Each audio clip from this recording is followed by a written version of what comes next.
क्या आप भी ऑनलाइन अर्निंग स्टार्ट करना चाहते हैं? क्या आप भी घर रहते हुए अपने आमदनी के ज़राए को बढ़ाना चाहते हैं? क्या आप भी घर बैठे हुए पैसे कमाना चाहते हैं?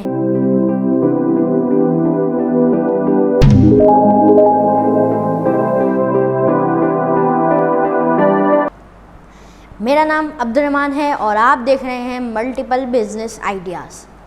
आज की इस वीडियो में मैं आपको बताने जा रहा हूँ CPA मार्केटिंग के बारे में।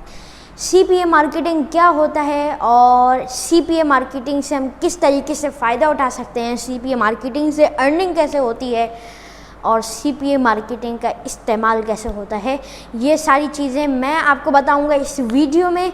लेकिन उससे पहले अगर आपने अभी तक multiple business ideas YouTube channel को सब्सक्राइब नहीं किया तो सब्सक्राइब कीजिए और बेल आइकन को प्रेस करके ऑल का ऑप्शन सेलेक्ट कीजिए। इस वीडियो में मैं आपको बताऊंगा कि CPA मार्केटिंग क्या होता है, what is the difference between affiliate marketing and CPA marketing. और इसके अलावा CPA मार्केटिंग का जो है, मैं सबसे पहले आपको ये बता दूं कि CPA मार्केटिंग बिल्कुल एफिलिएट मार्केटिंग की तरह काम करता है। एफिलिएट मार्केटिंग में क्या होता है, आपको जो एफिलिएट मार्केटिंग में जो है, आप कोई प्रोडक्ट होती है उसका जो एफिलिएट लिंक जनरेट होता है, आप उस एफिलिएट लिंक को उसको जो है, आपको जो एफिलिएट लिंक मिलता है उसको आप एडवर्टाइज़ करते हैं, उसको आप प्रमोट करते हैं, उसका आप सोशल मीडिया नेटवर्क्स पर चलाते हैं, उसका अपने ब्लॉग पर किसी इश्तिहार की तरह लगा के उसको किसी तरह आप अपने सार्फिन तक पहुंचाना चाहते हैं जो आपसे अटैच हैं। और अगर उनमें से कोई भी उस लिंक पर क्लिक करता है और वो उस प्रोडक्ट को परचेस करता है तो आपको उस प्रोडक्ट पर कमीशन मिलता है, उस कंपनी की जानिब से, उस वेबसाइट की जानिब से, उस पोर्टल की जानिब से जिस पर आप एफिलिएट वर्किंग कर रहे हैं। एफिलिएट मार्केटिंग बारे में मैंने आपको बताया कि एफिलिएट मार्केटिंग क्या होता है। अब CPA मार्केटिंग का क्या काम होता है, cost per action. Cost per action का जो मतलब है वो इसके जुमले से ही हमें समझ आ जाता है। कॉस्ट पर एक्शन यानी हर काम पर जो है हमें एक किस्म की जो है कॉस्ट मिलेगी। तो CPA मार्केटिंग में भी ऐसा ही होता है। जो CPA मार्केटिंग का प्लेटफॉर्म है, जो उसकी वेबसाइट्स हैं, जो उसके पोर्टल्स हैं, आप उस पर जाके अपनी रजिस्ट्रेशन करवाते हैं। आपको फिर रजिस्ट्रेशन अप्रूव होती है या रिजेक्ट होती है। अगर अप्रूव हो जाती है तो फिर उसके बाद आप जो भी प्रोडक्ट एडवर्टाइज़ करना चाहें, इस पर सिर्फ इस टाइप की प्रोडक्ट होती हैं। CPA मार्केटिंग में जैसे आप समझ लें, कोई सॉफ्टवेयर है उसको आप इंस्टॉल कर लें, कोई मोबाइल एप्लीकेशन है या कोई इसी टाइप की कुछ चीज़ें, कोई एंटीवायरस है, कोई ट्रायल सॉफ्टवेयर है, कोई इंटरनेट बेस्ड सॉफ्टवेयर है, कोई डेस्कटॉप बेस्ड सॉफ्टवेयर है, इस टाइप की मुख्तलिफ एप्लीकेशंस हैं, मोबाइल एप्लीकेशन है। तो इस तरह की चीज़ें इसमें होती हैं और आप जो है उसमें से जिसको भी चाहें उसका आप प्रमोट करें, उसका एफिलिएट लिंक आपको जनरेट होगा, आप उसका अपने सोशल नेटवर्क्स पर चलाएं, उसका अपने ब्लॉग पर लगाएं, उसका अपनी वेबसाइट पर एडवर्टाइज़ करें। और इसमें ये बिल्कुल हो गया एफिलिएट और CPA मार्केटिंग में बिल्कुल सेम चीज़ है। डिफरेंस क्या है उसमें, ऐसा CPA मार्केटिंग में और एफिलिएट मार्केटिंग में फ़र्क क्या है, किस तरह से जो है CPA मार्केटिंग एफिलिएट मार्केटिंग से आसान है, उसमें ऐसा क्या फ़र्क है। तो CPA मार्केटिंग में अगर आपका जो यूज़र है वो जाएगा उस आपके एफिलिएट लिंक के ज़रिए, तो वो जिस पर क्लिक करेगा, जो भी आपका एफिलिएट लिंक है उसके ज़रिए वो जाएगा, वो इस प्रोडक्ट को ख़रीदे या ना ख़रीदे, वो से उसको डाउनलोड कर ले, उस मोबाइल एप्लीकेशन को इंस्टॉल कर ले, उस एंटीवायरस को डाउनलोड कर ले, वो सॉफ्टवेयर को ट्रायल बेस पर डाउनलोड कर ले, सॉफ्टवेयर को ट्रायल बेस पर यूज़ कर ले, आपको उसका कमीशन मिलेगा। वो सॉफ्टवेयर आगे जाके ख़रीदे ना ख़रीदे, वो एप्लीकेशन को आगे जाके परचेज़ करे या ना करे, आपको इससे कोई मसला नहीं है। उसने सिर्फ डाउनलोड करने हैं, उसने सिर्फ इंस्टॉल करना है, आपको उसका कमीशन मिलेगा। इसमें जो है 99% जो है वो चार्जेस आपके बढ़ जाते हैं, क्या कहते हैं, आपके कमीशन मिलने की। क्योंकि अगर एक आदमी आपसे उस जो आपने पोस्ट लगाई है उससे इंस्पायर होकर आपके एफिलिएट लिंक के ज़रिए उस प्रोडक्ट पर अगर गया है तो ये लाजमी सी बात है वो उसको डाउनलोड करेगा, इंस्टॉल करेगा।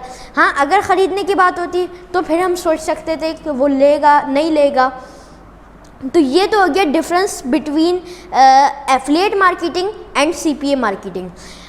और एक बात मैं आपको बता दूं, CPA मार्केटिंग के चांसेस जो है 99% जो है वो ज़्यादा हैं एफिलिएट मार्केटिंग की बनिस्बत।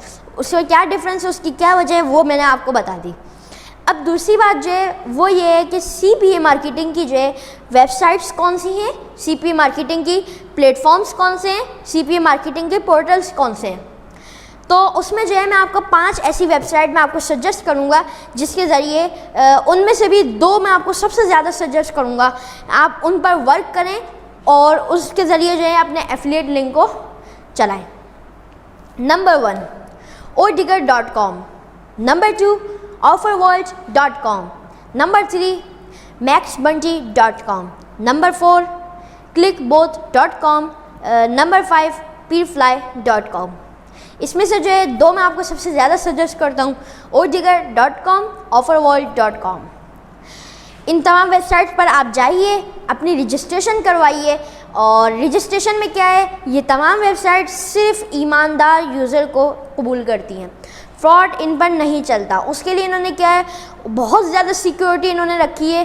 फॉर्म पे आपको आज से बहुत ज़्यादा डिटेल्स ये लोग लेंगे, ठीक है। और उसमें क्या है, आपको जो है जब आप लॉगिन होंगे या रजिस्टर होंगे तो सबसे पहले जो है वो आपकी तमाम डिटेल मांगेगा, उन डिटेल्स को आपने देना होगा और क्या चीज़ होंगी वो सब जो है आप इस वेबसाइट पर देख भी सकते हैं। और अगर आपको कोई चीज़ समझना है तो आप कमेंट पे भी मुझसे पूछ सकते हैं, आप मुझसे ईमेल पर भी कांटेक्ट कर सकते हैं। ईमेल आपको शो हो रही है और आप इस पर मस्ट कांटेक्ट करिएगा।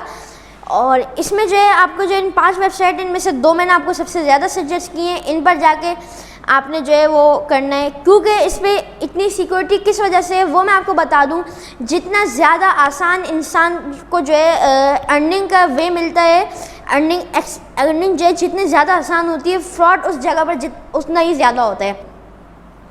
तो इसलिए इन पर सिक्योरिटी ज़्यादा है।